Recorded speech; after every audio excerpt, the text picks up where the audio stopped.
Yeah, I got into radio real young.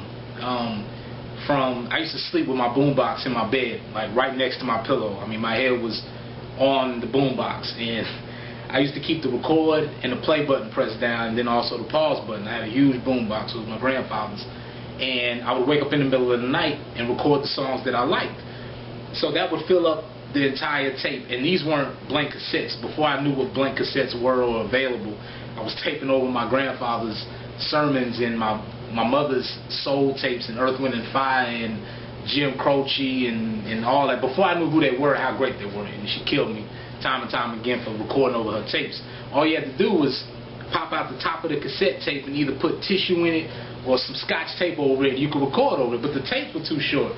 You know, tapes then was like 45 minutes, maybe an hour, so you had blank tapes with 120 minutes and all that.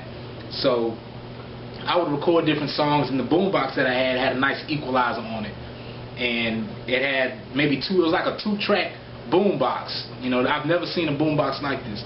And you could record over the song that was on the tape. So it was like you were mixing your own tape. It was weird. So I took that concept and made mixtapes and made, you know, what I call DJ shows. And I would record songs. It would sound like a radio station, sound like a radio show. Take them to school, sell them for $5, and we're done.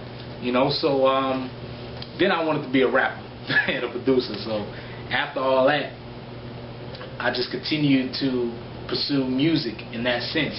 Even when about 8 or 9 years old, with me doing these tapes, I would go to DJ stations and radio stations and guest host on the radio. Like I got art class in the morning, but here I am at the radio station doing voiceovers and doing DJ personalities and stuff like that. So that's how I got into radio. And if I were not doing music, I would probably be still in radios. Like everybody knows that if I'm not producing or writing music, then I'm going to be a DJ, and that's, you know, in the sense of a radio DJ. You know, I haven't got my turntable skills all the way good yet.